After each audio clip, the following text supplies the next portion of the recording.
Hey, Pops, are you ready for today's episode? I am ready. I'm more than ready. First episode of what is this? Well, we call it the Pop, but I don't know if you want to tell them what Pop stands for. Pop. You call me Pops. So Pop is Permaculture Orchard podcast. So Yeah. it's the Pop. I thought it would be a cool little play on words because I don't know how many people know that you're my dad. Yeah. And I call you Pops. Yep. Father-son team. Social media. Social media. Actually, it's kind of crazy how long we've been doing this for, but I've had a blast.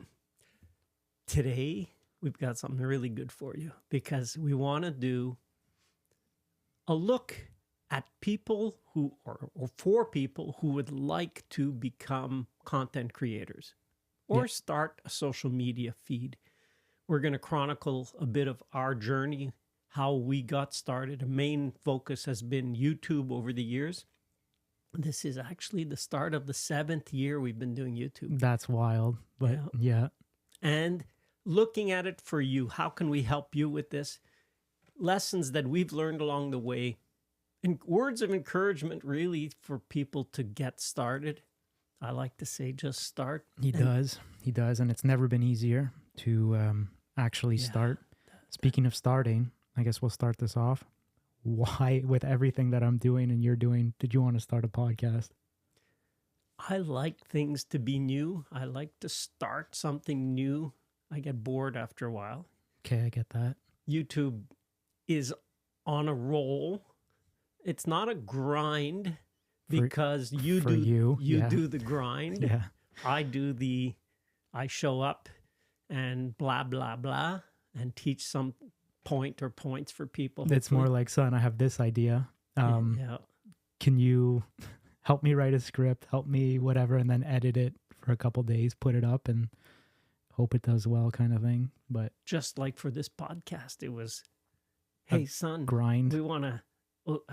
We should start a podcast. So I've got to say, though, we're starting off in a way. 100%. Yeah. But you know what? Most people won't start this way. And we really want to help people who, wherever you're at, just start wherever you're at. And our journey with YouTube is really a good example. Well, that's why. So you're looking now and you see like the set, and I feel like we did a pretty good job. We built this ourselves by hand. Yeah. But this, compared to where we started with the YouTube journey, is a complete, I wouldn't even say 180. I would say a 360 or a 720 or whatever, because I remember you coming to me out of the blue and being like, son, I want to start a YouTube channel. And I remember that I was like, oh, that's cool, because I kind of want to do that too, but I don't have anything to do it about. Like, what am I going to do? A YouTube channel on tattoos? That's already been done. And when you came to me with the idea, I was like, that's really cool. One, because you were older and I didn't even know or think you knew what YouTube was. And only later to find out that not only did you have this brainstorm of an idea, but you had already created the YouTube channel. And he had it up for, I think, 5 years at that time. I think inactive. It was 8 years. Was 2010. It 8? Okay, it could be. So you've had that idea for years before you pulled the trigger. So why did you want to just start when it came to a YouTube channel? Yeah, that's a good lesson actually for people to pick up a tidbit right there. So I had registered, or whatever you do, you sign up to say create account for a YouTube channel in 2010, I think it was. And okay, I want to do this. No clue. How do I do this? What's involved? Nothing. Oh, that sounds familiar. That was the just start. To me, that was like, just start, well, but nothing's happened. So wherever you're at, you say, I want to just start. Do one thing today, right now, after you listen to this podcast, say, I can just do this at least. Mm-hmm. Okay, and do it. Why? Because I remember in high school, I had a teacher who used to say, he was a geography teacher. He said, starting is 50% of the job done. And over the years, I mean, that's been a while. Over the years, he was absolutely right. Because if you just start, you do have an amount done. So I got created an account for YouTube. Well, that was the just start. But then the idea was there in my head for years. Oh yeah, what do I?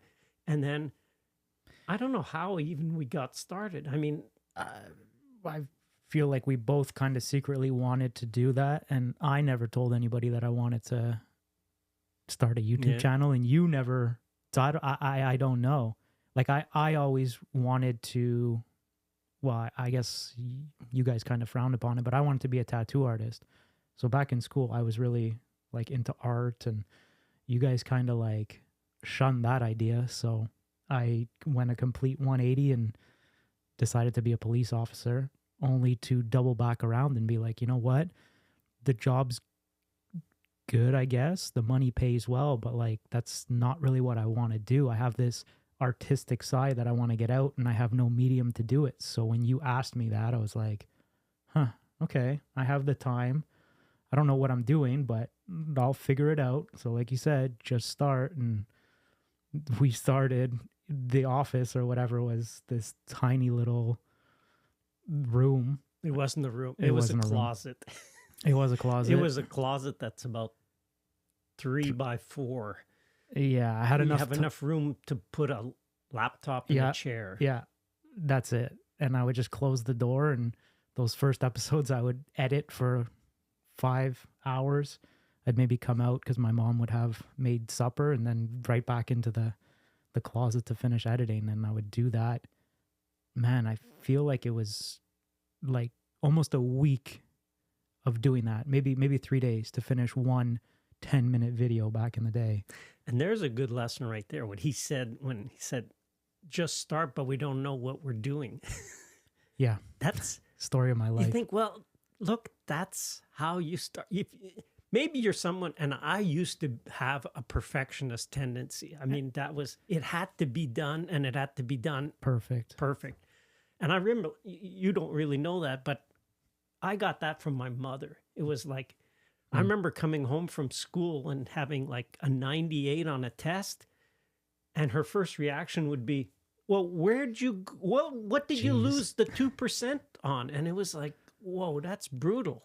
Like, that's brutal. So it would have to be, why didn't you get 100%? And I was like, you can't be happy for the 98. Like, yeah, I'd be ecstatic for 98, but yeah, the 2 points. And I remember one day when you guys were little, you came back, and I remember saying something like, oh, you said something, or I don't know if it was you or Eli, but it was, oh, I got 90%. And I'm thinking, it wasn't me.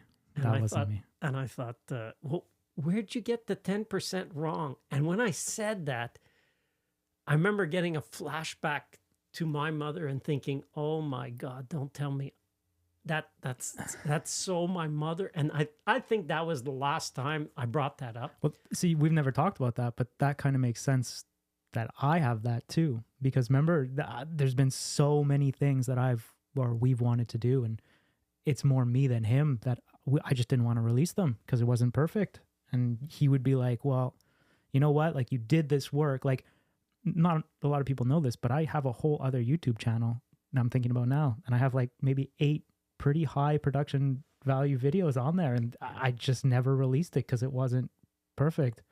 Maybe we'll be able to release it now on the podcast channel. I don't know about that. What was it? The 15,000 calorie challenge? That was one of the videos. Yeah. That was a good one. 15,000 calories in 24 hours. I gained, I think, 14 or 15 pounds. That was brutal. And then I just like, how can I one up that? So I did a water fast for 5 days and lost all my hair during COVID. That was fun. Yeah. Learning. But the point was just start. And somebody said, yeah, I'd like to just start, but I don't have, but I don't know, but it's not the right time of year, but it's, yeah. And you can, that's that perfection paralysis where you're always, there's like a million excuses, and it's just, that's the one thing. If I've learned from you, honestly, I'll give you like hats off to you for that. Cause I wouldn't be anywhere where I am now if I just didn't do anything, because I was always afraid that like this, I don't know if this is going to work. Maybe we'll get 1 view, but you know what? We're at a point now where, like he says, as soon as you just start, And you start to realize like, you know what, this is fun and I would do this for free. And then you keep doing it. And eventually over time, people see it and it's like a snowball effect that just ramps up. And you look back and you're like, well, of course that would work, but if I never did it, I wouldn't know type thing. Please take it to heart. We need more people to document their journey. Yeah. And you think, but I don't have much of a story. I don't have a whole lot of things to say. I don't know a whole lot of things. Everybody. No, it's crazy. I'm sorry to cut you off, but even as you're saying that, like in your masterclass for the VIP group, we have quarterly meetings. And yeah, like you're saying, well, I don't have anything to offer, but how many meetings now do we have? And somebody's like from Newfoundland, which is like the extreme here in Canada, saying how their climate is this and that, expecting nobody to relate. And then you have a bunch of other people in the course that are also from Newfoundland and can relate. And you see, it's just like this, they're helping each other and it's just unraveling problems that one person had that person has already solved. Yeah. This episode is proudly brought to you by my very own masterclass. Use code POP250 to save $250 off the masterclass bundle. Masterclass contains 11 different courses that you can buy separately. However, the complete masterclass has you covered from A to Z, and it's really my life's work. Masterclass is the ultimate tool to help you start a successful permaculture orchard or planting. Not sure about how to start, or maybe you've already started, but now you feel you're stuck. Purchasing the masterclass gives you access to the VIP group, where you'll be able to meet other like-minded, very interesting permaculturists and bounce ideas off each other. The VIP group is where I spend most of my time answering questions, and it's never been easier to get in contact with me or ask me a question. Want to learn more? Go to permaculture.study and start each course today for free. Don't forget to use code POP250. It'll save you $250 off the masterclass bundle. And now back to the episode. Yeah, I just remember that discussion and Dirk was pointing out, yeah, he's in Ireland and yeah, apple trees bloomed, I think it was like the end of February. And I'm thinking, end of February? Like, I guess you had no snow left. Like, they don't have snow. And then I think it was Dan who said, yeah, it was the end of June, his just bloomed. Mm-hmm. And I'd never even realized. So we're still learning. So if you want to document your journey. Yeah, there's going to be people out there that could use that knowledge. And it could be something so small and trivial that you're like, no one's ever going to need this until they do. And then guess what? They find you. Yeah. And it could be the smallest little thing that now you have somebody that's like, okay, this guy helped me out so much. Yep, absolutely. And everybody has something to say. You may not have as large an audience finally as someone else. And that's okay, because you don't need a large audience. And in the beginning, you probably won't have an audience at all. Yeah, that's the other thing. So if you want to do something like the documenting and put it on YouTube, like I'm pretty sure we talk about this in your marketing course, because nowadays, if you're going to start anything, document, start a YouTube channel, because you're going to potentially find new people that are also going to be into the same thing as you. You're documenting it. Like, I remember when we were kids, you would have that old school video camera. I don't know what it was there, but it was like a cinder block. It was huge. And you would just go around and document everything. Mm-hmm. And we would always be there like, okay, stop. And now it's cool to see that. But it's the same thing for your orchard or your planting. Like, what you think now doesn't matter. In 10, 15, 20 years from now, you're going to wish you had recorded it, because you're going to see all the progress, right? Yeah, even I think of this. The film, this was kind of the start of actually the Permaculture Orchard film. And we filmed this with Olivier Asselin. He's the one who put it together and filmed it. And now when I look at a clip from this, I think, oh my gosh, the orchard's so tiny. Look at the trees. They're tiny little trees. And now with some of the trees, we're actually cutting them down and regrafting them and so on. And they're big trees. So documenting your journey, I think one thing you could do is for yourself. You really have to have a why. Why do you want to why do you want to create content? And even if it's just for yourself, just to document, here's, I'm going to plant a permaculture orchard, or I'm going to start baking bread, or I'm going to fix a car. I don't know, whatever it is that you're good at. I like to say that there's that book, Blue Ocean, Red Ocean, Blue Ocean. Whatever you're starting, you think, yeah, but there's nobody. You always can think there's nobody. But in fact, it's so much easier today than a few years ago, because so many more people are connected. So many more people. You can, your cell phone, you can do pretty much anything using a cell phone nowadays. Yeah. I remember before we went to New Zealand, it was the first time I did a video call with someone. It was James Samuel who had organized it for New Zealand. And I was on this call with him in different time zones, whatever. And I was talking to him. I thought, James, this is pretty wild. Here I am talking to you as if you're sitting next to me, like we're talking. Yeah. But he's in New Zealand. The other side of the world. I thought, isn't this wild? Like, people growing up in this now, you think, oh, that's just the way it is. Well, it's the way it is, but it certainly hasn't been that way for very long. Geez, I can remember when we got the telephone. And it was a party line. I mean, that's going back. Most people don't even know what a rotary telephone is. Well, I know what it is, but You've never seen one. Did we ever? I don't know if we ever had one even. No. But document your journey. So have a why. Why would you want to start this? Have understanding of this red ocean, blue ocean, the gist of this book. I've never read it, but I just got the gist, and that made enough sense to me. A red ocean is one where there's a bunch of people in the water, and they're in the ocean, and they're trashing away, trying to stay afloat, and they attract a bunch of sharks, and the sharks start to feed, and then it becomes a feeding frenzy, and next thing you know, the ocean turns red.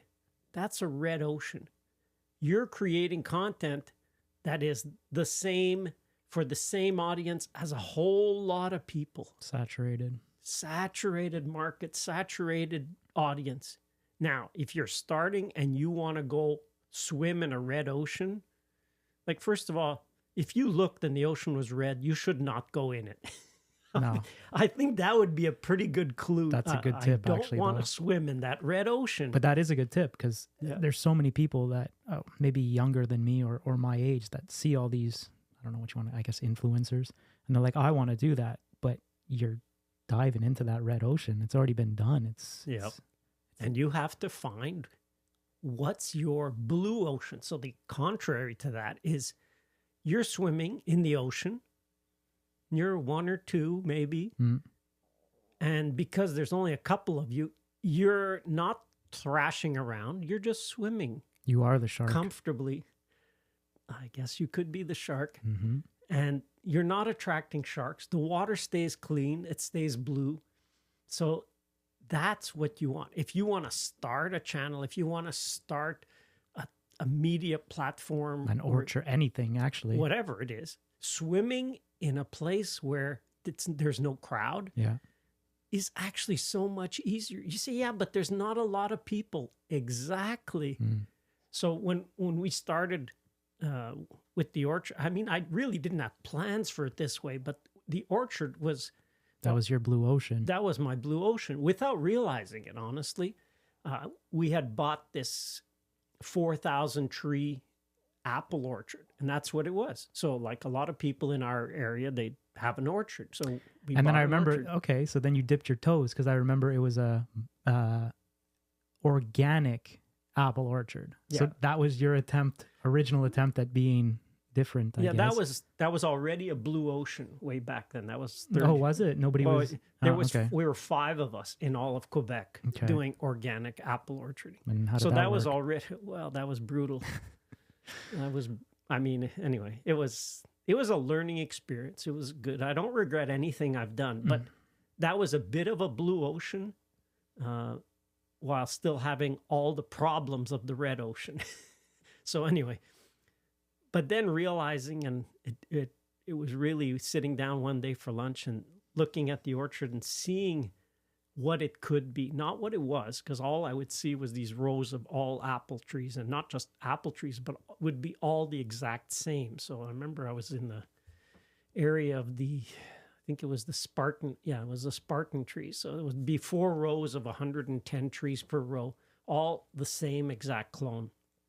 And having an image of what the orchard could be and seeing, you know what, if we had more than just apples, if we had a mix of fruit trees and even different cultivars in a row, and having shrubs, fruiting shrubs around the tree, and then having perennials and having animals in the aisle. But had you seen somebody do this at that point, or you were just like vibing and you're like, well, this could be cool kind of thing? I never asked you that. I think I'd kind of seen one picture in this book, the permaculture book, and there's a chapter on temperate climates, and Bill Mawson kind of put a little snippet of what an orchard and could look like in that case. But it was a plan view. It wasn't perspective view. Did you hear that pop? I did. That's why it's called the pop, right? And so so you could see an image, you could see something, you could read something, you might even hear something, and it goes off in your head. Oh, and you remember, that's neat. And then you kind of just file it away. And that's normal to have a digestion time. You can have an idea and it can digest for a while, and you can just have it sitting in the background. So how long did you digest on that before you just started or pulled the trigger? That would have been the early years. So I remember I put together a proposal because I got so excited by this idea that we would have a diverse orchard, and I put in a proposal to the agriculture ministry, and they laughed at you. They laughed. Yeah. I remember the guy, I called because I said, well, so what's the story with this? And the guy remembered so clearly. He was like, we had such a good laugh on this proposal. Like, you're talking about putting many kinds of fruit trees in the same row. And it was like, this is just so funny. And I thought, there's your blue ocean. Yeah, I thought, okay, wow, this is not checking the boxes of how things are done. So if you want to have and create content, you probably are doing something already that is in a blue ocean. You're doing it. And I guess one example could be, you want to talk about how you like baking bread, right? Baking bread. Sure. Well, I would say, and having seen a few videos on it, you'd be swimming in a red ocean big time. I would say that too. There's a lot of people talking about baking bread and this and that, and it's a tough sandbox to play in. So how would you go about changing, something like making bread into, like, if you could give them an example? An example for a blue ocean. Okay. If you want to bake bread, maybe when you go on vacation and on a campfire, you bake bread. Like, geez, you're making bread, but now you're not in the kitchen. You're out.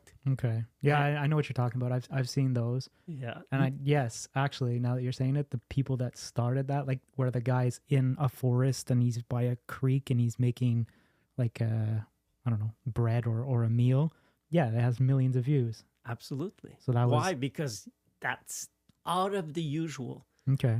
And one guy I like to listen to, Russell Brunson, he says, you want to do a pattern interrupt. Imagine your content on a feed of Instagram or on a YouTube feed. What could you put that when people are scrolling through, they'd go, what? Like, what? Like, you interrupt their pattern. Why? Because what you're talking about, like, what?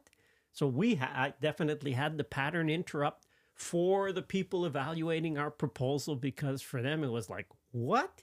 They stopped, they had a good laugh, and okay, well, that was enough. And I'm comfortable with it because everything I've always done, I probably was 20, at least a generation ahead. Like, I like to say I live in the future. I come back here to do what I have to do. He really does. He really does. And we can be talking, and suddenly I'm picturing something that doesn't exist. And it's so normal for me. That's just the way I am, that I see things in the future and I try to capture them and bring them back to the present. And as soon as he comes back to the present, he'll literally ask us a question about the conversation we've just been having for the last 5 minutes. Like last night at supper is like every day. You were talking about that? I was off. Yeah, it's like I'm off a lot. Speaking of talking about it, though, I also remember when you first started this and you were planting and you were doing, like you were tearing out the old and replacing it with the new, you weren't talking about it. Like it was just one of those things where you were doing it. I guess a couple people knew about it. One, I remember somebody found out and they came and wrote an article. But before that article really exploded and took your career like where it is now, there was years where you just didn't talk about it. We didn't have the YouTube. You weren't being vocal about it. You were just kind of like, I guess, why? You were seeing if it would actually work. You weren't sure? Yeah, that was exactly it. Because you try something crazy. You try something new. For me, it was just, it made so much sense. It was like, well, I'm just going to start this permaculture orchard. I mean, there's dozens everywhere around the world, but I want to just do it here in our climate, which is harsher than for a lot of people. We really have winter. And so I just thought, yeah, but I want to do it here and just start, because I know this organic monoculture apple orchard thing that's not going to go. So we tore out the orchard. I would never tear out all the orchard again. We learned a whole bunch of lessons along the way. But the point was doing it, setting it up, and I had been already teaching and I'd been giving talks, but I didn't talk about the orchard. Why? No. Because I didn't even know myself if it would work. So it was like, I don't want to talk about something I don't know about. So if I'm talking about something here on the podcast, yeah, you know what? Been there, done that. I've been there, I've done that. Got the t-shirt.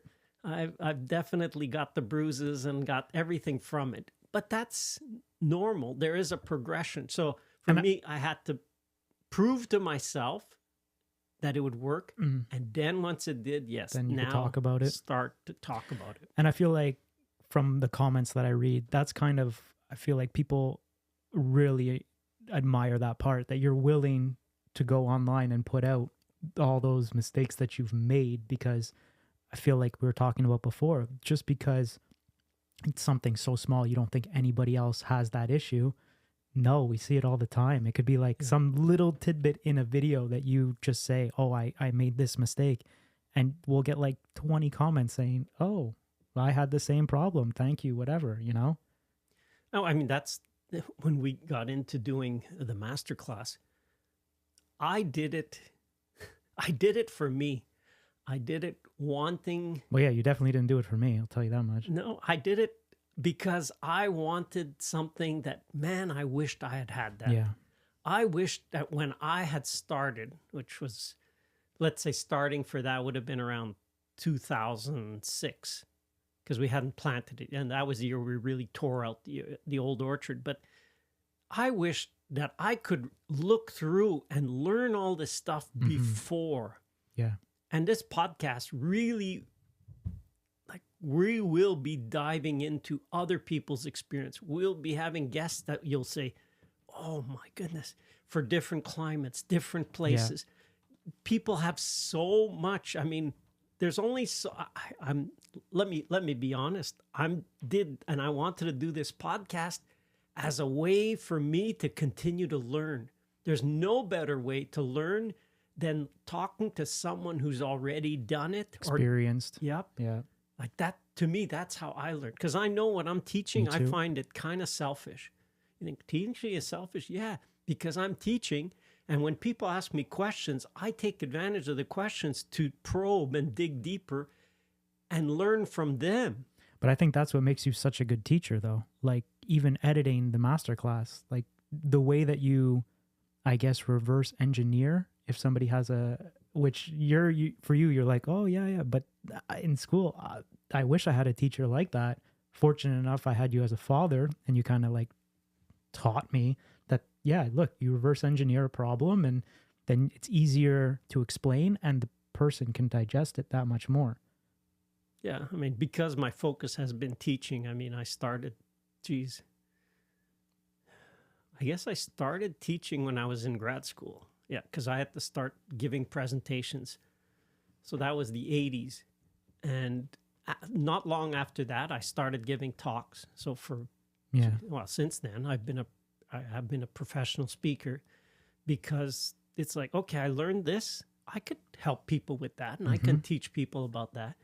But teaching is and somebody had a great quote. They said, they said selling. And they said, selling is nothing more than the transfer of enthusiasm. And I thought, well, teaching is selling. You're selling knowledge. You're selling ideas. And so I thought, when I'm excited about something, I'm excited. I'm excited about this podcast. Do we have to do this? Do you have the sound effects? Do you have? Yes, well, yes. Yeah, I'm so excited. This is great. I don't have sound effects. And so it's a way, hopefully, to help you if you're interested on this kind of journey, whether it's creating content, whether it's starting a permaculture orchard, even if it's in your garden, or if you want to grow a couple of fruit trees, or you want to have a homestead. These are all people we know we can help you. Yeah. And we want to expand with the podcast to help people who really want to document their journey. So whether maybe it's podcasting, maybe it's having a YouTube channel, having an X platform, having Facebook, Instagram, whatever the platform you choose, it really comes down to kind of the same journey. 100%. You're going to go through the same things. And so let's just give people an idea of well, even making the mistake, sorry to cut you off, but like if you make a mistake at one thing, I learned this from you too as well. I'm giving you so many accolades here, but if you make a mistake at, let's say, I don't know, sports, a lot of the times they don't teach you that if you you don't want to make a mistake. Like growing up in school, you don't want to make mistakes. You don't want to lose.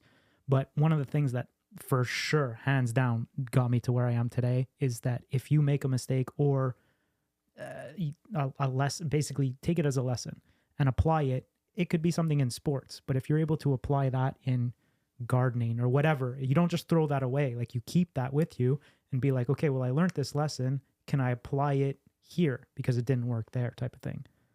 And like now that I'm editing for you, I don't have the knowledge that you have, like not at all.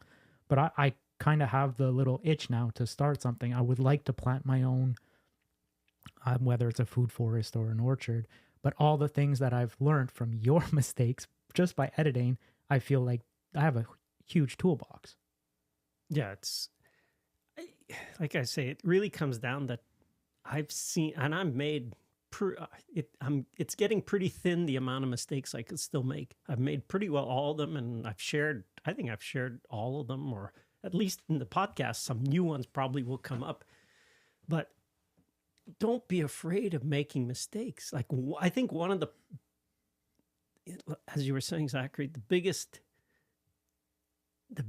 problem is school teaches us that mistakes are bad. 100%. Even society, you don't want to be a loser, but real talk, you kind of do. And you want to be a loser as early as possible. And make as many of those mistakes as you can. As many. But like you were saying, you learn that, okay, if I made a mistake, let me use that. Yeah. Let me not make the same mistake again, or at most twice. Right. You know what I mean? What's the definition of insanity? Doing the same thing over and over and expecting a different result? Yeah. I can remember a few that I'd made. And the third time I went, what the heck? Why did I make this mistake again? And the only times that would happen is because I had not documented it. So these were mistakes that I did early. Mm-hmm. And I found if it was 10 years in between, I had forgotten that I made that mistake. And I'd make it again. And when I made it, it was like, feels like déjà vu. You know, It's like, I've been here. I think I've made this mistake. And then it was like, yeah, I have made this mistake twice before. But because there is no way for me to know that I did it again. See, so that's interesting too, because I feel like everybody learns or whatever differently. I totally agree with that. So for you, you're saying that if you make a mistake or you learn something, it's important for you to automatically write it down. Just the writing down helps you remember? And it depends on the people. I mean, there's in learning, there's different ways. So if you're listening to a podcast, you're probably an auditory learner. Mm-hmm. You learn by listening.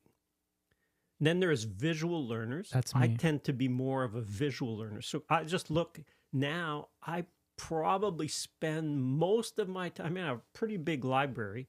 Huge library. He has a massive library. But it's like, I brought these books here because these are the ones that I still use.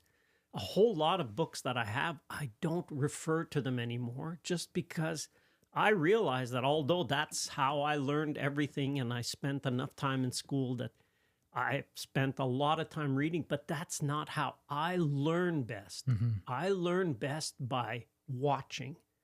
I'm a visual learner. So if you're an auditory learner, you hear it and boom, you've got it. I'm jealous of you if that's how you are, but yeah. But that's the whole point of, and it's crazy. Why did we do this podcast?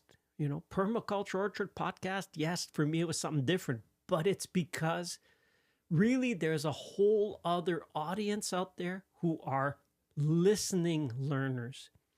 And I haven't reached them yet because we've been primarily focused on YouTube, a visual medium, and there are people who will, if you're on YouTube Premium, you can download a video. And I do that. I download a video and then I play it in the car as I'm driving so I can listen to it. Even though it's a video, I'm not watching the video, but I'm listening to it. So you may have listened to my videos, and although the videos are really meant to be visual, so you get more information if you watch it. Yeah, and we've really had to play the YouTube game recently. So this is a nice change up. Like, I know that too. We've been getting a couple comments from last season anyways, where, the content's changed up the way it is. And unfortunately, with the way YouTube is right now, we kind of have to play a game a little bit. So this is nice that we don't have to cram it full of B-roll and all kinds of graphics and everything. You could kind of just, so yeah, I agree. Like, it's a different medium, and people, if you gravitate towards this, that's, for me, that's great. Because like you said, you could be driving and you're just learning something new. Whereas the visual thing, I have to sit down, like clear my brain to just accept what I'm about to watch and then watch it. Everybody's different. You got to know yourself. Just look at where you spend time. Mm-hmm. If you spend time watching, you're probably a visual learner. If you spend time reading, what's reading then? Reading is actually kind of the closest to kinesthetic, which is you learn by feeling. You have to experience it because you touch the word, you touch the book. And so that kind of is that way, because as you read, you sound the words, then you're maybe reading and you're actually an auditory learner. I actually find that if I think back, I was a visual learner while reading, which means when I would read, I would have a video playing in my head of what I'm reading. So, oh, really? Yeah, when I'd get into something, to me, it was a movie playing. I was just reading the script of a movie, and the movie was playing in my head because that's the way I learn without knowing it. See, I'm not like that, and I feel like that too. To go back to the masterclass, when you came to me with that idea originally, how you wanted to do it, I was like, sure, but for me, that's a tough learn. So we ended up scaling back and reverse engineering, like I was saying before, and made it into like these bite-sized visual portions. And then after, try to gamify it. So you're learning on multiple levels, or you could just straight up listen to it. So not like when I was in school, I guess I have ADD, so I couldn't focus. I couldn't read. You're saying you're reading and you're listening and you're seeing a movie. I would read the same thing over and over again, and I would have to read it over again just because I couldn't tell you. I was busy thinking of like what I was going to eat for supper or something. So by taking, I guess, again, like the combinations of the different learning styles and being able to create like online courses that pretty much cater to every type of learning, yeah, that's pretty cool that we're actually able to do that. So you're more of an auditory learner, because even at home, when you have a video playing that you're not watching, you're listening to it. But it's more like background music, if that makes sense. Like I can't sit there and watch a movie. How many movies have you watched with me? Yeah, not many. Yeah, that's why. And as a kid, I just never knew that. I would just get up and leave like 40 minutes into a movie, and he'd be like, "Where are you going?" I don't know what's going on, so I'm going to go do something else type thing. But you love the grind. I mean, that's where, and that's one of the things of creating content is you have to know yourself. Yeah. You have to just start, like wherever you are, please, even today, like you're listening to it, as soon as you're done with this, or even stop it right now and just do something. Even write out like a game plan, kind of. Like, it doesn't even have to be that far. Why? Why would you want to do this? Write that down. Writing it or recording it or do a little video. That, I remember I taught university for 8 years, and I remember one of the first things I'd have students do is I would say, write down where would you most love to be and be doing in 5 years? Like, where do you see yourself? Let's say after you graduate, what would your ideal job or posting or business, whatever it is, what would you love to do? And it's that reverse engineering. Start with the end in mind. So have a clear image for you of what it is you'd like to be doing. And I remember so often, because I said, look, I've seen enough students over the years that when they leave school, they get so sidetracked by something else. Yeah. Oh, well, I got this job offer, so I took it. The money's good, but I don't enjoy it. But yeah. And actually, 2 summers ago, we had one member come back, one of my former students, and talking with him, I realized, wow, he was exactly in that situation. He was telling me about this job that he's good at, because if you do something for 10 years, you'll get better at it, no matter what it is. 10,000 hours or whatever, yeah. Yep. So he was good at it. But I was like, you know what? You were studying, I think he was studying insects. And so his side passion was still insects. And so maybe for some of you, that's a good blue ocean. One way to get back into it is create content. Yep. So maybe you have a job. Maybe you got sidetracked. Maybe, you did the schooling. And I say, that's what I want you to catch when I was talking to the students. And that was the exercise. I want you to catch your idealism and write it down, capture it. Because I said, you won't be as ideal. You won't have that ideal in a few years. Oh, the reality of life will catch up. Yeah. Oh, the money woes will catch up. Yeah. Oh, you might get married. Oh, you're going to have some kids. Oh, now you have a house. Oh, whatever. All those things will come crushing your ideal. You had an ideal. Why are kids in school, especially university? Well, there's something they want to get done. They want to change the world for the better in some area. And it's kind of funny too, because the older I get, I kind of just want to go back to like the good old days, right? So by doing the YouTube thing, it kind of brought me back there to like the days of art class and whatever. So you just develop this passion for something that you'd kind of forgotten about. And like I was saying, you end up doing it and you would do it for free. So it could just be something as like you're saying, the just start factor brings back all those like emotions or memories of the younger you that you wanted to do X, Y, Z, and now you just got bit by the bug again.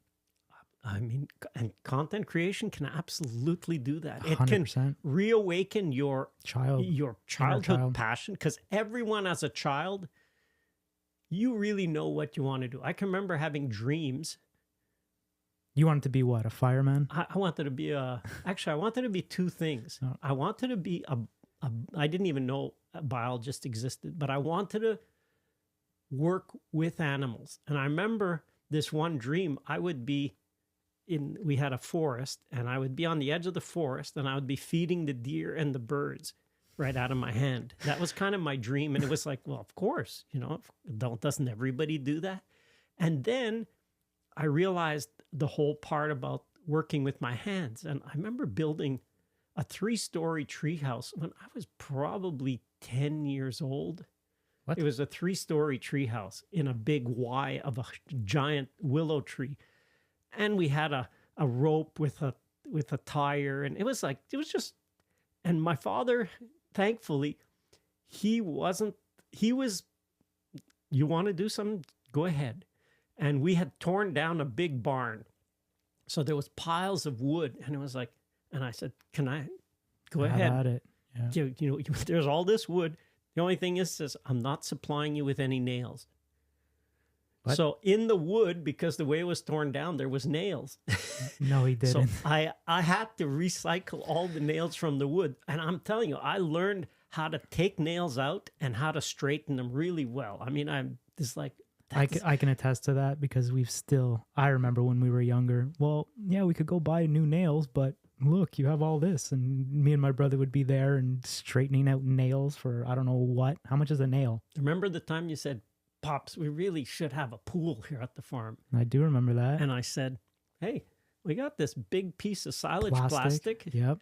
Here's a couple of shovels. I remember I called up a couple buddies. Dig your own pool. And it took us, what? 2 days. No, I think it was 3. And I had crazy blisters. You did the first round. So you did it at a certain depth in the first round. Yeah. And then we made a deep end. Yeah. And everybody loved that pool. We made a lifeguard chair. Yeah. It had an umbrella. It had a radio. That was the pool. And then what happened to that pool, Pops? Yeah, well, I wanted to do another project, and we needed place to put the soil. And He tore out my pool. We filled in the pool. Yeah. Well, you weren't using it at that point, but it was still the lesson was that, you know what, you want that? Go ahead. And or the Beyblades. I remember that was a funny one. Well, because that was the other thing. Growing up, a lot of people now, they're like, oh, just go buy it. Well, no, like even me, oh, you inherited all this money from mommy and daddy. That was not the thing. So No. in school, it's like every kid, you'd go to school and your friends have like these whatever the popular toy is. So we go to our parents, and our parents don't have the money for Beyblades or whatever. And my dad's classic line was, well, son, we can make that. And I remember I don't even remember how you did it. I like hot glue gun with like some nuts and bolts on a top. Yeah, I don't remember. I know it was steel. And our friends wouldn't even let us use them because it was just a weapon. It was an absolute weapon. No, because when you'd spin that thing, because it was metal as That's what I'm opposed to saying. everybody's out of plastic, you would just throw theirs right out of the arena. It was a weapon. I remember the arena was our walk. We did use a walk as an arena. I do remember that. Anyway. So that goes back to the whole time versus money thing. But yeah. And to get back to his point, like if you want to start this, let's say you're good at, in his case, teaching, but you need somebody there that likes something that you don't like. Right. In my case, I feel like that's why we work so well together. That's why I got the same for the film. I knew the content, but I didn't care for or know about the filming, the editing, and all that. But it gave me a look at the power of, and I remember I had done several interviews before for TV and so on. And I remember during the film, that was when I realized I have a love affair with the camera. He does. I think I inherited that too. I love talking to a camera because I'd been doing talks professionally for many years where you have an audience, but your audience, if there's a few hundred people, you spend 3 seconds looking at one person and then you look somewhere else. And I mean, I learned a whole lot of tricks about public speaking, but you want to draw the audience in. And the best way is to give someone that 3 seconds or 4 seconds of attention where you're just talking to them. And I remember with the camera and the filming, I thought, wow, this is great. Because I don't have to be looking at everybody. Yeah. I can focus on you.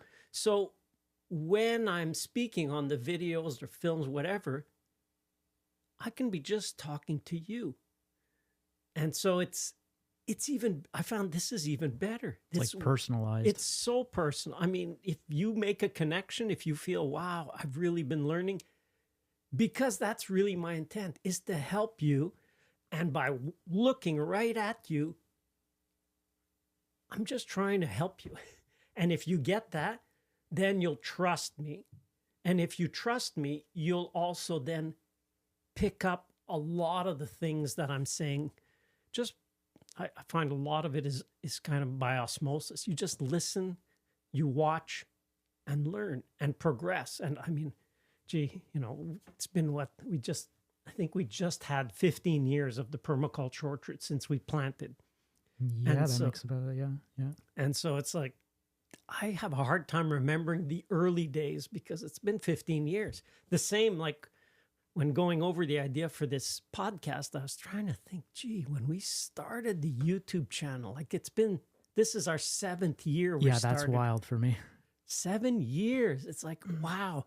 And that's the power of just start. But it's cool too to, like you were saying, to document it, because we can look back on those old videos, even as brutal as they are, but it gives you like a starting point. Yep. Because if you're doing something every day, it's like if you see the same person every day, like for example, my brother just had his first kid, your first granddaughter, and I'll work so much that I won't see her, let's say, for a week. And then that next week, I can see that she's grown a lot. But my brother's like, what do you mean? Like, she looks the same. So Yep. it's something that's like, you just to document, and you look back and you're like, wow, okay, I took it for granted, but like we started here, then we're here. And then what is 10 years going to look like? Yeah. That's why the power of just start. Like, start ugly, start terrible. But it's almost better. Like, I kind of feel like even this whole podcast setup, we probably should have went a little bit uglier. I think I put too much effort into this, to be honest. No, it didn't cost us a whole lot. Time versus money. Yeah. I mean, we took our apple crates from the farm. Yep. I collected a bunch of pallets, Yep. and we cut up some pallets and used them as the You have the wall covering, our traps here. Yep. The drone we started to use. The point is, if you want to That just he crashed that drone. Okay, yes, I crashed it many times. But the point for starting is start. You have one video, one episode, one blog, one article. Get some feedback. Make mistakes. Feel comfortable with making mistakes, because look, we're making mistakes. We're not, our videos are not amazing every time, because we're not afraid of experimenting. Let's try this. Let's try that. Let's try something different. Because I'm so comfortable with mistakes that I don't even think of. It's like I want to make more mistakes, because the faster I make mistakes, the faster we learn. And the faster we learn, the more we improve. Our YouTube channel is just a litany of mistakes. You think, well, they didn't make... Yeah, we made hundreds of mistakes to get here. Probably thousands. So start wherever you are with whatever you have, but just start. Get 50 episodes, get 50 articles, get 50 podcasts under your belt. Because that first journey, 50 to 100, people, I like the expression where people say it's to find your voice. And really, that's what it is. I was fortunate because I had spoken for 25 years to audiences. I already had my voice to audiences. Doing it on video, well, that was a learning curve, because now it's different. But I had already found my voice. I knew my topic. I knew what I was going to talk about. And I'd been teaching this stuff for years before. So it wasn't, for me, it wasn't totally new, but it was an adjustment. So you're starting, you don't even know your exact blue ocean. Mm-hmm. Yeah, that's a good point. Just start that. Think of what gets you excited. You have your job. That's how you make your living. But now you want to just get into something you're passionate about. Maybe it's honestly, maybe it's filming the antenna patterns on insects. It can be anything. And he hit the nail on the head there, because if you're passionate about it, you're going to want to put more time into it. Whereas if you're doing something just for the money or just for the views or whatever, the effect's going to rub off real quick, because it's going to become a job. And you already have one of those. Yep. So find something that you actually, like I said, would do for free, and you'll see it's just gonna kind of like blossom or germinate by itself. Another, before we wrap up, is you said you saw this in me when I was younger. I didn't see it, or I didn't realize, but what I've learned at a young enough age by playing video games has gotten me to where I am now, just by gamifying whatever I do. Like we were saying, we work really well together, I find, because you have all these crazy ideas, and I like the grind. Whatever it is, you come to me, you're like, hey, I want to do this, like this podcast. I don't know how to do any of this, but I'm willing to apparently sit there for dumb amount of hours trying to like grind out how to get every single thing done. And the way that I do it, and maybe it'll help other people, is I just turn it into a game. Yep. I remember, I don't know, one of the games, and I was watching how you were playing it, and I thought, you got all the character traits to really excel at something because you loved just grinding it out. I thought that is so brutal because that is not me. Well, I would just listen to music, and it's the same mundane thing over and over and over, but like, and I've done this to my life now pretty much just by figuring this out young at a video game, is I would grind so much in the beginning of every game that the late game or the end of life just became so easy. Yep. Because my character or whatever was so overpowered from just sitting there for the first X amount of hours just doing the same thing. And people are like you, like, how do you do that? And for me, it's like, well, why wouldn't you? Because if you think about it, most people do it in reverse. Yep. Like, you're starting something new. That's when all the excitement and passion should be there. So in my mind, take that and put it towards the grind, so that later on, whether it's whatever, it should be easier. Whereas if you do it the reverse, towards the end, you're just fed up and you don't want to do it anymore. And that's when I feel like most people just give up and just walk away. Yeah. Yeah. A lot of people start. I mean, I remember when we got this 100,000 subscriber plaque from YouTube, I was just curious. I thought, well, gee, that's pretty common, isn't it? I remember, you looked it up. I looked it up and what? And it was 0.4% of channels get to 100,000. I thought 0.4%, like, that's not a whole lot. I thought there would be a lot more, because as you grow on your YouTube, you tend to see channels similar size. And I thought there's lots of people doing it. But a lot of people don't get there. And then we look, well, what's the stats for how many people get to 100 subscribers? And it was something like, I may be off, but it was like 10 million channels. I thought, wow, that's quite a lot. Mm-hmm. And then how many get to 1,000 subscribers? And it just shot off like a cliff. It just drops. 1,000 was like 100,000 channels. No, it was more than that. It had dropped precipitously, and I thought, well, why? And I'm not saying that's the metric, or you do it for the why for you. That's really what it comes down to. Do it for your reason. Like Zachary said, you won't don't worry about it. When you start, you really will not make any money at it. No. But if you keep going, the money will come. That's like a guarantee pretty much. But yeah, you got to, like you were saying, find something you're passionate about and just give it everything you got. And there's so many, like, this is the best time. Oh, wow. Yeah. To do this. The amount of tools that are available that we didn't have, let alone you, when you started all this, like, it's kind of crazy now. I can remember going on consulting calls and having a clipboard with my pencil, because I wouldn't want to draw in pen in case it was raining and then the pen would run.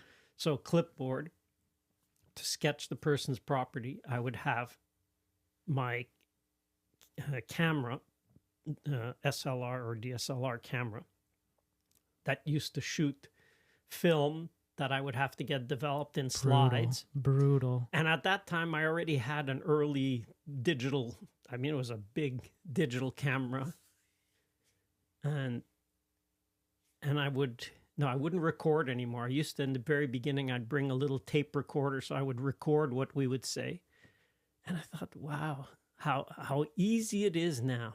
I mean, you can go out with your phone and you have everything. You have a great video camera.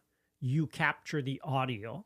If you want to make a note, you've got all kinds of ways of capturing notes. You want to identify birds or plants or whatever, they have those too. Yep. Oh yeah, I used to bring field guides to identify certain plants. And there's the tools are no longer limiting. So if there's one thing, I hope that those of you listening would go, man, you know what? You're running out of excuses. This is the year. This is the year. Don't make an excuse. Just start. And you know what? Honestly, your first videos, your first 50 videos, and that's, to me, that would be your start. Don't expect anything for 50 videos, because chances are you won't have an audience. You're finding your voice. You're experimenting. You're just basically having to learn the craft from all angles. And I mean, the YouTube journey and the YouTube game is learning about thumbnails, which we used we used to just capture one of the shots that they would suggest, and that was the thumbnail. Brutal. Yeah. The title, well, just let's call it this, which now is completely reversed. We probably spend more time on thinking of the title and the thumbnail than we actually do for the video. That's fair. Yeah, maybe. So, and the other thing, in the beginning, because we had set the discipline and that was the goal, let's give it 1 year. Yeah, so, I remember that. You were like, we'll try it for a year. Whether we're ready or not. And that was coming back to, I didn't care about making mistakes. So I remember, ready or not, here I come, like hide and seek.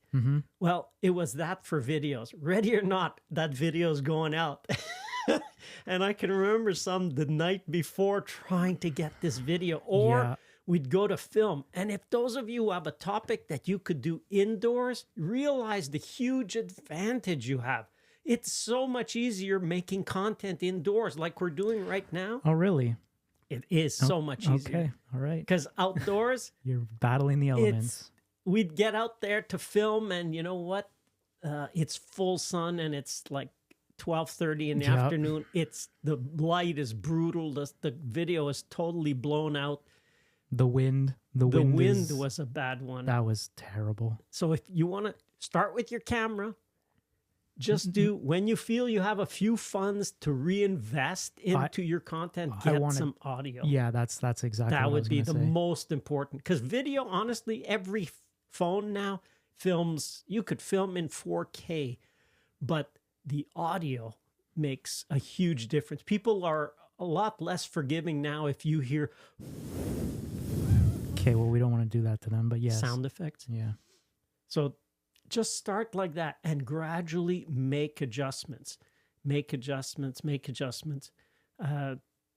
Content, being able to tell a story. Like, do you know how to tell a good story? Do you know how to craft a story that catches people's attention and keeps them wanting to listen? Like, if you're still listening, somewhere this story resonated with you. You think, oh, yes. You probably are somebody who's had a dream of creating some kind of content. It may not be visual in video. It may be written. You maybe have kept, and a good indicator is, have you kept a diary? Have you kept a log? Have you written a fairly big part, or maybe the early part of your life? Then you're probably better to write your ideas down. And I mean, you write ideas, you could do it as a blog. You could read what you wrote. Now you would get a second audience where people who would listen, like an audiobook. Yeah, ebook. Maybe listen an audio blog. I don't know if that even exists, an audio blog. No, actually. So if you're someone who writes and you want to expand your audience, that's actually there's a pretty good blue ocean. I never thought about that. That's a good banger, right? Yeah. Just calling that audio blog. And I can see it. You have the little player at the top and you have the blog, so you could read it if you want, or just click the play button and you could be onto something. Yeah. I mean, if you like new ideas, I'm sure we're gonna be. I mean, there's so many ideas. I've got a whole bookshelf of books with ideas, because one thing that for me is very important, and for you, if you're gonna create content, you have to capture ideas, because they're just like, you have a little vapor and it's gone. And it's gone. I remember you were telling me, I was so mad. I had this idea in the shower, and I just thought, when I get out, I'll write it. And yeah, I feel like it was a pretty good idea too. And by the time you got out, you're like, damn, what was that idea? It was really good. So you have to respect your ideas. And that's so important. You have to allot them the respect they deserve and capture them and do them just. And it doesn't mean I have to write every detail. No, because you just have just a little puff of vapor. That's your idea. How much detail you don't need. Just in that puff, in that 3 words, you get it. You know what you'd like to talk about, write about in that 3 words. So that's what you have to capture. Write it down. I mean, I use the Apple platforms because all of what I write is shared between all of my devices. So that works really well. Whatever it is. Organization. Could be a notebook. Yeah, I'm getting, that. I'm reputed. I'm known for my organization skills, right, son? No, but okay. But it helps me because I can be so scatterbrained, but it helps me to at least have the general vicinity of where that idea should go, but capture them. I remember the realization thinking, I think we wrote down like 30 ideas for videos in the beginning. And it was like, okay, we could talk about this. We could talk about that. And 30 ideas, and thinking, wow, I don't know if I'll have enough for 50 videos for the first year. I wish we could show what that list looks like now. Cause yeah, I think last I looked, there was about 400 ideas. So now you realize when you get in it, you get another idea for, we could talk about that. We could do this. But again, I keep hate to circling back, but it's because you're passionate about it.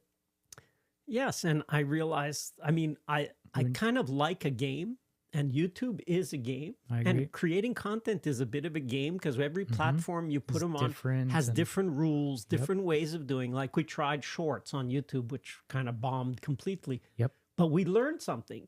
We learned that, you know what? It's got to be, take a camera. Yeah. Or phone. It's got to be more relatable. And just film yourself giving that 30-second or 10-second or 45-second nugget. And that's how it... And that goes back to the thing we talked about in the beginning with the whole learning from your mistakes thing. Like those shorts that I edited, some of them took me like 3 hours to edit. And we'd got, I think the most is right now at the time of the recording, like 90,000 views. And then my brother-in-law went with his phone and literally just filmed whatever, and he got he's over 10 million views. Yeah. So yeah. And that's on his first short. Yeah. So work smarter, not harder. But that doesn't happen to everyone. Like he's got a lot of back skill in getting there. We'll have to bring him on because he can, and he's a great example of how just get those 50 out. Yeah. Because I like to say YouTube will throw you a bone eventually. Well, even him, he started with his original content on showing people how to take pictures and video. Yeah. And he's completely just 180'd it. So just because you start with like a certain thing doesn't mean that over time it will continue to evolve into something completely different. Yep. And for him, it was really, to me, it was a learning experience. How I like to say now, we're one video away, or you're one blog post away from blowing up, from really transforming. For us, I remember the feeling when we had the first it was the Comfrey video. Yep. And that was like, we were just grinding. It was grind, video. And it was, I don't know, we probably had done 25 by then. Yeah. And with nothing happened. And all of a sudden, we just put one on comfrey plants, how comfreys don't grow here. It was controversial, but yeah. Yeah, and that's a good lesson right there. Don't shy away from controversy, because it seems the algorithms or the platforms like content that will in some way show there will be both sides on an issue. And so we see our most popular videos absolutely have both sides. So controversy, great, jump in. You have a thing to say about that? Go ahead. Because if you have both sides, for some reason, double the audience. It will double the audience. It will pick up and it will go. So we had that one, and that was really the look at how you're one video away. For that, I remember we jumped all of a sudden, and wow, we actually could get monetized. It was like we could actually start making, I think.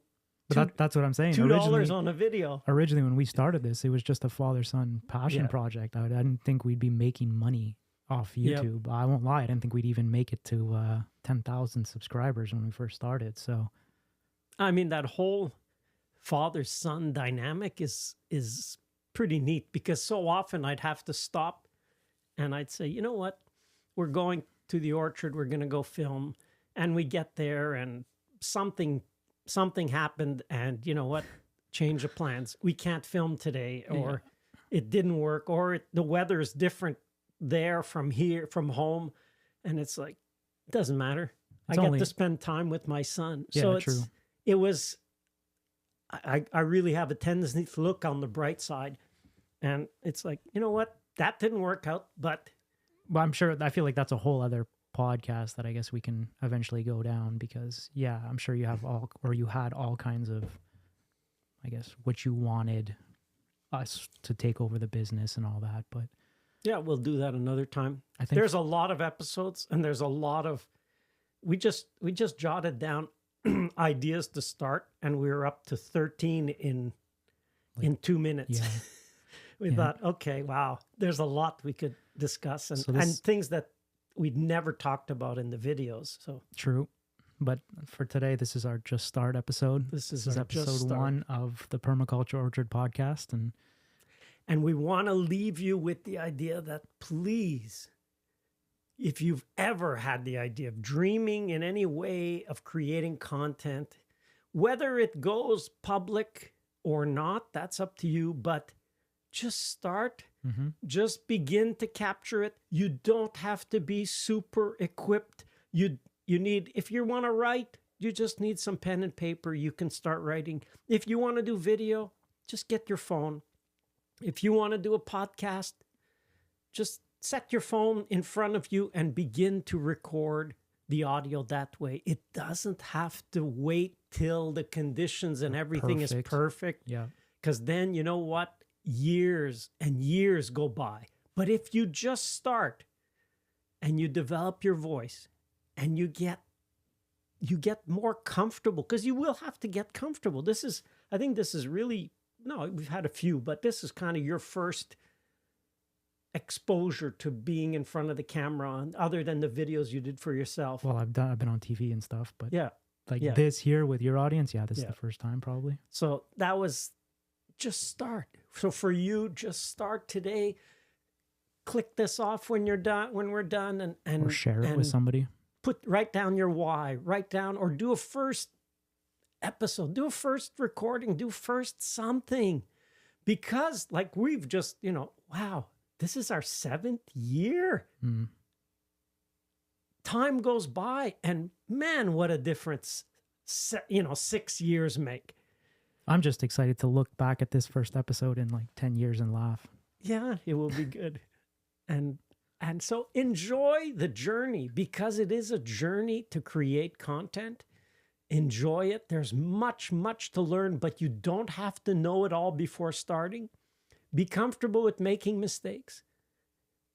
Just take it as something, a way of chronicling and documenting. Yeah. And it's a worthwhile journey. It really is. If you need to team up, listen, maybe you're passionate about one area, and find someone who's passionate about another area. 100%.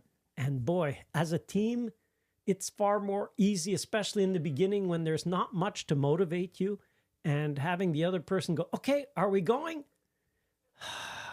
Okay, we'll go. But if you're alone and you're in that, okay, I guess you're not going to go. It's tough. So as a team, duo, whatever it is, just start. You don't know where the journey is going to take you, but you know what? Regardless of where you end up, just keep at it. Keep at it. Make yourself a goal this year of 50 of whatever it is. It may be 2 years. Maybe 50 for you will take you 4 years. But get 50 under your belt. And only time will tell where it will take you from. All right. Well, he's going to keep rambling. So if I don't cut him off, first podcast is going to be like 2.5 hours long. So with that being said, I want to say thank you to everybody for joining us on the first episode of the Permaculture Orchard podcast. Good job, Pops. Good job.